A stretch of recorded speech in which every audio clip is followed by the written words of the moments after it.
Hello friends, मैंने आपको पिछली वीडियो में एमएससी में मैंने आपको रिजॉल्वेंट कर्नल बताया था कि कैसे रिजॉल्वेंट कर्नल फाइंड करते हैं। और आज मैं भी आपके लिए एक न्यू वीडियो लेके आया हूँ जिसमें आपका न्यू टॉपिक है ग्रीन फंक्शन। उसको मैं आपको अच्छे से समझाने जा रहा हूँ और कोशिश ऐसी करूँगा कि आपको अच्छी समझ में आए। और ये टॉपिक बहुत ही इम्पोर्टेंट टॉपिक है। और अगर मैं बुंदेलखंड यूनिवर्सिटी की बात करूँ तो उसमें ये लॉन्ग में आता है, इंटीग्रल इक्वेशन पेपर वाले में। तो अब हम वीडियो को शुरू करते हैं। अगर मैं आपको पहले वर्किंग रूल दिखाऊं तो उसमें भी मतलब टाइम वेस्ट होगा, और मैं डायरेक्ट इसलिए पहले क्वेश्चन ही समझाता हूं, वो आपको ऐसे समझ में आएगा कि आप उसके हिसाब से अगर वैसे ही स्टेप बाय स्टेप करेंगे तो आपको पूरा समझ में आएगा और आप बाकी के क्वेश्चन कर भी सकते हैं। तो आइए वीडियो स्टार्ट करते हैं। इसमें हमें एक डिफरेंशियल इक्वेशन दी रहेगी, जैसे इसमें दिया है y double dash equal to 0, और हमें बाउंड्री वैल्यू प्रॉब्लम भी दी रहेगी। ये हमारी बाउंड्री वैल्यू प्रॉब्लम या बाउंड्री कंडीशन भी कह सकते हैं हम, बाउंड्री वैल्यू प्रॉब्लम या फिर बाउंड्री कंडीशन भी कह सकते हैं। अब इसको हम इक्वेशन फर्स्ट दे देते हैं, इसको इक्वेशन सेकंड और थर्ड। सबसे पहले तो हैं हम इसमें, जैसे पहले हम लोग सेकंड ईयर में बीएससी में जैसे सीएफ फाइंड करते थे, इसी प्रकार से इसको भी सीएफ फाइंड करेंगे। तो इसमें हम क्या लिख सकते हैं, d2y equal to 0, the auxiliary equation is, क्या लिख सकते हैं, एम स्क्वायर इक्वल टू 0। तो m की वैल्यू 0,0 दो फाइंड हो जाती। यहाँ सी एफ का फॉर्मूला क्या होता है, c1 प्लस c2x इंटू ई की पावर ये होती है m की वैल्यू कोई भी, तो क्या लिख देंगे 0। तो हमारा सी एफ फाइंड क्या हो जाएगा, c1 प्लस c2x, ये हमारा सी एफ हो जाता है। अब जो C F plus P I निकालते थे हम सॉल्यूशन में, तो एग्जाम में पी आई तो क्या है, 0 है। पी आई क्या होता है, जो आर के कुछ में हो। लेकिन तो इसका हमारा जो वाई एक्स होगा या वाई निकालेंगे, वो क्या निकलेगा हमारा, c1 प्लस c2x। ये हमारे फोर्थ इक्वेशन कंप्लीट हो गई। अब जब हमारा ये इक्वेशन निकल आए तो हमें इसमें c1 और c2 इनको हमें हमेशा जीरो करना पड़ेगा। इसमें हमारा मतलब वाई एक्स का जो मान आए उसे हमें जीरो करना ही है, मतलब ट्रेवलिंग सॉल्यूशन बनाना है। वो हम किससे बनाएंगे, वो हम इस बाउंड्री वैल्यू प्रॉब्लम से इस वाई एक्स को क्या करेंगे, जीरो करेंगे। मतलब c1 और c2 की वैल्यू जीरो लाना है।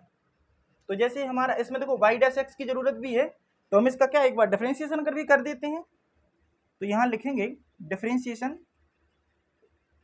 With respect to x, x के रिस्पेक्ट में करेंगे तो क्या, वाई डैश एक्स, c1 का क्या हो जाएगा 0, और यहाँ क्या आ जाएगा c2। ये हमारी कितने 5 इक्वेशन हो गई। अब क्या करेंगे हम, x की जगह क्या रखेंगे 0, जो हमारी जो कंडीशन दी है, तो हम क्या लिख देंगे, फ्रॉम इक्वेशन 2। अब यही हम फाइंड कर लेते हैं कि इससे हमारा यही लिखते चलो। अच्छा, क्या दिया condition, y0 equal to y dash 1, मतलब इस वाले फंक्शन में x की जगह क्या रखना है, 0, 0 रखेंगे तो क्या मिलेगा हमें यहाँ से। अब यहाँ 0 रखेंगे तो ये तो फंक्शन पूरा 0 हो जाएगा, बचेगा c1। तो लिख देंगे c1 equal to y dash 1, यानी x की जगह हमें 1 रखना है। तो लेकिन यहाँ x वाला फंक्शन नहीं है, तो c1 बराबर क्या हो जाएगा c2। ये हमारी एक न्यू कंडीशन मिल गई। अब हम अगली बाउंड्री वैल्यू प्रॉब्लम देखेंगे। इसमें हमें क्या दिया है, y dash 0 is equal to y1, यानी जो वन हमारी डिफरेंशियल इक्वेशन फाइंड की थी हमने, इसमें x की जगह क्या रखेंगे 0। लेकिन यहाँ तो कोई फंक्शन ही नहीं है, x में नहीं है, तो क्या आ जाएगा, सिंपल c2 आ जाएगा। और y1 रखेंगे यानी x के उसमें, तो क्या आ जाएगा हमारा c1 प्लस c2, यही आएगी वैल्यू। अब c2 से c2 हम क्या कर देंगे, कैंसिल। तो c1 का मान कितना आ गया 0, और c1 की वैल्यू अगर हम इसमें आप भी पुट कर देंगे तो हमारा क्या है, c2 भी 0।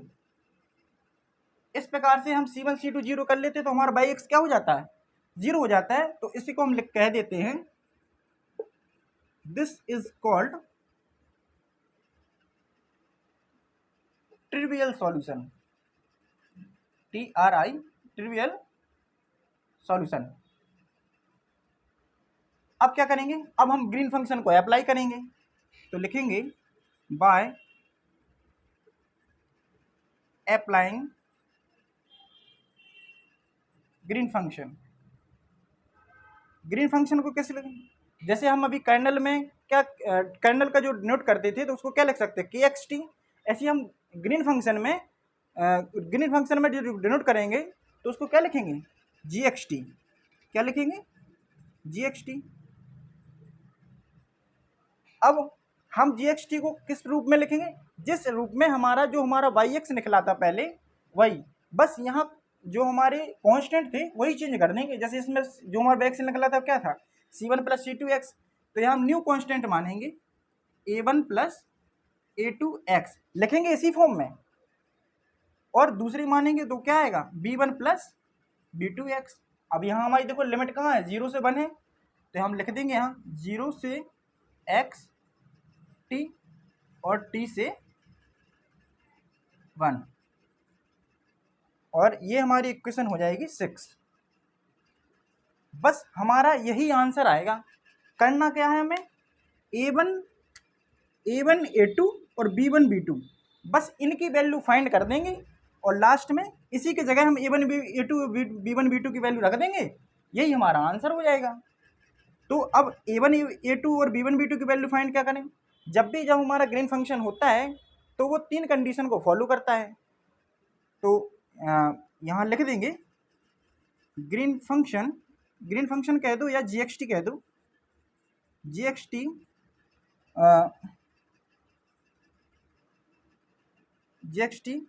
is satisfied following condition. पहली कंडीशन क्या होती है कि GXT है जो वो हमारा कंटिन्यूस होना चाहिए। GXT इज कंटिन्यूस किस पे होना चाहिए x = t पे, मतलब हम x की जगह क्या डिनोट करेंगे t करेंगे। तो अब और लिखने का तरीका, इसको हम क्या कह सकते हैं, इसको हम G1 XT भी कह सकते हैं इस वाली लाइन को, और इसको कैसे कह सकते हैं G2 XT। तो हम क्या करेंगे इक्वल के फॉर्म में लिखेंगे दोनों को, तो क्या लिखेंगे A1 + A2t, x की क्या रख रहे हैं t कंटिन्यूस है, और B1 + B2t। इनको क्या करते हैं हम इस साइड लाते हैं, क्या लिखेंगे A1 - B1 + A2 - B2, और इनटू में क्या है t = 0। ये हमारी कौन सी इक्वेशन हो जाएगी 7। अब जो हमारी नेक्स्ट ये कितनी पहली फर्स्ट कंडीशन हुई, सेकंड कंडीशन में देखेंगे हम कि जो हमारा GXT है वो डिसकंटिन्यूटी भी दर्शाता है। डिसकंटिन्यूटी का मतलब होता है हमारा कि डिसकंटिन्यूटी में क्या डेरिवेटिव फाइंड करते हैं, इसको हम ब्रैकेट में लिख सकते हैं क्या डेरिवेटिव कैसे निकालते हैं, उसका फॉर्मूला होता है डेल जी, पार्शियल डिफरेंशिएशन करते हैं, और del g upon del x = t + 0 minus del g upon del x = t - 0 और -1 अपॉन P0t। P0t है ये। P0t क्या होता है, जो हमारा डेरिवेटिव है -1 अपॉन P0t। यहाँ जो हमारा P0t है वो क्या है, P0t है जो हमारा डिफरेंशियल इक्वेशन हमें दी थी, ये उसी का कोफिशिएंट लेते हैं, लेकिन यहाँ कोफिशिएंट क्या है 1 है, तो P0t की वैल्यू क्या रख देंगे 1, और यहाँ क्या लग सकते हैं या तो G2 कर लो, यहाँ G1 कर लो। मतलब पहले हम इसका डिफरेंशिएशन करेंगे इधर, तो क्या आएगा हमारा B2 और माइनस डेल G1 XT करेंगे, इसका करेंगे तो क्या आएगा A2 और बराबर -1/P0T की वैल्यू कितनी है 1। अब क्या लिखेंगे B2 minus A2 is equal to -1, -1 का डिवाइड कर देते हैं तो क्या लिख देंगे A2 minus B2 is equal to 1।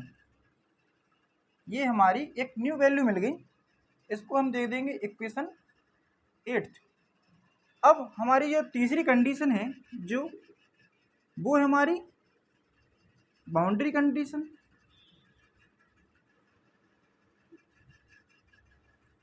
Boundary condition में क्या है, बाउंड्री कंडीशन में क्या दी थी y0 equal to y-1, y0 is equal to y-1। इसका मतलब जी होता है जी एक्स की जगह कितना है 0, यानी g 0 t is equal to y dash तो क्या लिख देंगे जी डैश, और एक्स की जगह कितना है 1 t। तो ये इसको अच्छा इक्वेशन नहीं दे दो 9। और जो हमारी जो अगली बाउंड्री वैल्यू प्रॉब्लम है वो है हमारी y-0 is equal to y1।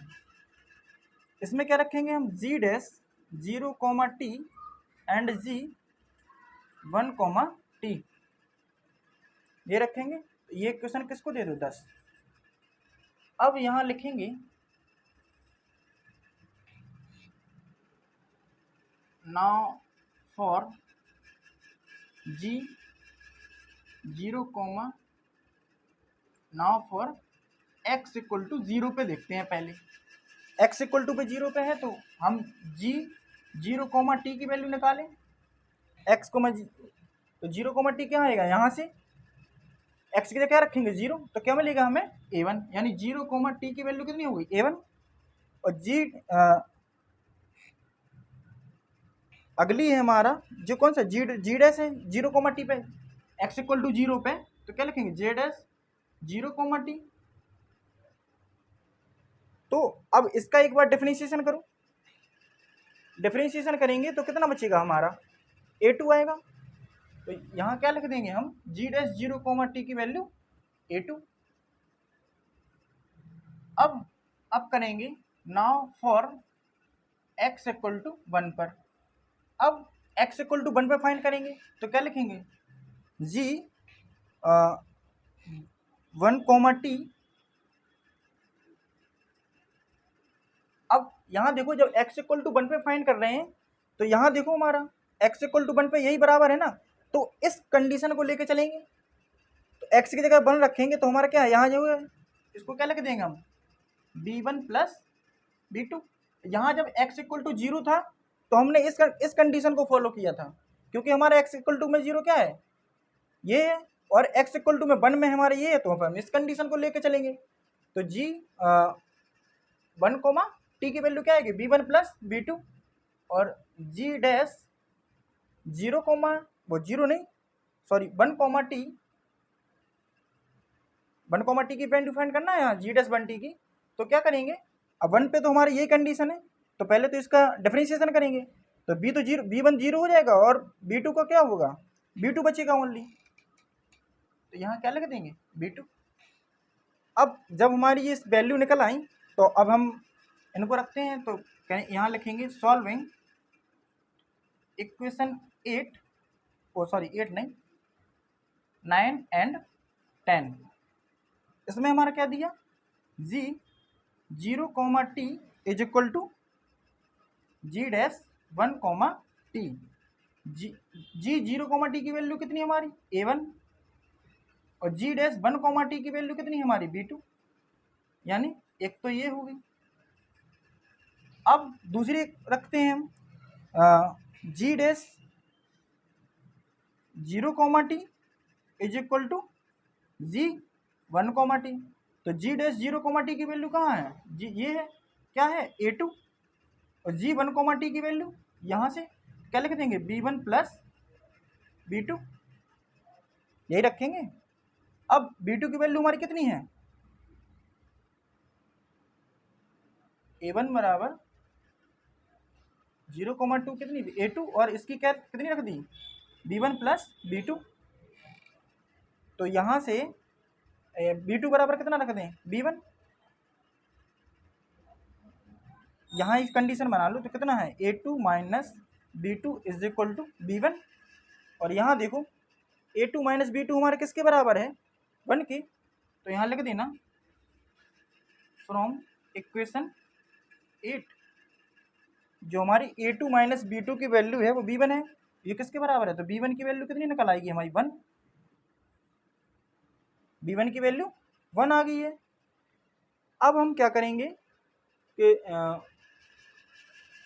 इस इक्वेशन को फाइंड करने के बाद अब हमें b1 की वैल्यू मिल गई है। अगर हमें a2 की वैल्यू मिल जाएगी तो हम यहाँ फिट कर देंगे वो सॉरी यहाँ पुट करेंगे तो b1 की वैल्यू मिल जाएगी तो b2 की वैल्यू भी निकल आएगी। तो अभी क्या है b1 की वैल्यू निकल आई है, आप इतना नोट कर लीजिए आगे बताते हैं। हाँ अब यहाँ से जब हमें b1 की वैल्यू मिल गई है अब हम क्या करेंगे कि अब हम इक्वेशन 7 को लेते हैं। ठीक है तो यहाँ लिखेंगे हम फ्रॉम इक्वेशन 7। इसमें देखो क्या है a1 माइनस b1 की हमें वैल्यू पता है 1 है तो क्या लिखेंगे हम a1 minus 1 plus a2 minus b2 की वैल्यू हमें ये मिल देगी a2 माइनस b2 किसके बराबर 1 के और इनटू में t है तो क्या आ जाएगा t इज इक्वल टू 0। तो यहाँ से a1 की वैल्यू 1 प्लस t हो जाए सॉरी a1 की वैल्यू 1 माइनस t। ये किसकी वैल्यू मिल गई a1 की। अब हम क्या करेंगे a1 हमारा किसके बराबर है b2 के। a1 इज इक्वल टू कितना है b2। जब a1 की वैल्यू यही है ये किसकी b2 की वैल्यू हो जाएगी तो b2 equal to 1 minus T. यानी हमारी a1 b2 और b1 अब किसकी वैल्यू रह गई a2 की वैल्यू रह गई है। तो हम क्या करेंगे इसमें रख देंगे a2 minus b2 is equal to 1 from 8 equation से। तो b2 हमारे किसके बराबर है 1 माइनस टी के यानी -1 plus t is equal to 1 यानी a2 की वैल्यू 2 माइनस टी। ये हमारी a2 की वैल्यू निकल आई। अब हम वही काम करेंगे जो हमने इक्वेशन 6 बनाई थी। हमारी चारों वैल्यू फाइंड हो गई a1 b1 वहाँ है और a2 और b2। अब इसी इक्वेशन में हम जो हमारी 6 इक्वेशन थी इसी में रख देंगे। तो a1 a2 b1 and b2 put the value in equation 6 में पुट कर देंगे तो क्या लिखा gxt is equal to a1 की वैल्यू हमारी कितनी है सॉरी a1 की वैल्यू हमारी 1 माइनस टी तो यहाँ लिखेंगे 1 माइनस टी प्लस a2 की वैल्यू है 2 माइनस टी तो यहाँ लिख देंगे 2 माइनस टी और साथ में क्या है x लिख दिया। लिमिट है हमारी 0 से x से t और यहाँ b1 की वैल्यू हमारी 1 है प्लस b2 की वैल्यू 1 माइनस टी और इनटू में क्या है x और हमारी लिमिट है वो t से x से 1। ये हमारा तो यही हमारा फाइनल आंसर होगा। और इसमें बस इतना ही काम करना है हमारा कि जो यहाँ पहले हमें जो हमारा ट्राइवल सॉल्यूशन बनाना है कैसे भी करके जो हमारा y(x) है उसको जीरो करेंगे। अगर c1 c2 को लेकर चले हैं उसको जीरो बनाएंगे तभी हमारा ट्राइवल सॉल्यूशन होगा। फिर तभी हम ग्रीन फंक्शन को अप्लाई कर पाएंगे। ग्रीन फंक्शन को जब हम लेते हैं तो उसमें 3 कंडीशन फॉलो करवाते हैं। पहला है कि इसको कंटिन्यूस होना चाहिए gxt कंटिन्यूस होना चाहिए x इक्वल टू टी पर। और फिर डिसकंटिन्यूटी का मतलब क्या होता है डेरिवेटिव।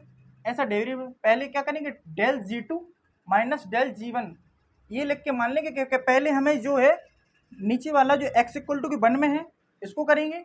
इसके बाद डेल g1 माइनस लगा के इस वाले के फंक्शन का क्या करेंगे डिफरेंशिएशन और माइनस का 1/p0t। p0t है जो हमारा वो हमें जो ऑर्डिनरी डिफरेंशियल इक्वेशन दी है उसका हम हाईएस्ट पावर जिसकी होती है उसमें हम उसका कोफिशिएंट देखते हैं, बस उसी का कोफिशिएंट देख लिया, बना गया तो 1 रख दिया उसमें वैल्यू। वाई डबल स्लैश था उसके कोफिशिएंट बने ही है तो क्या रख देंगे 1। यहाँ से हमने वैल्यू फाइंड कर ली, बाउंड्री कंडीशन लगाई है, जैसे ही हमारा यहाँ x छुपा रहता है ऐसे इसमें 0 है, और यहाँ y की जगह क्या लिख सकते हैं g, क्योंकि हम ग्रीन फंक्शन पढ़ रहे हैं। यहाँ से हमने 2 कंडीशन बनाई और बाकी का सॉल्यूशन कर दिया।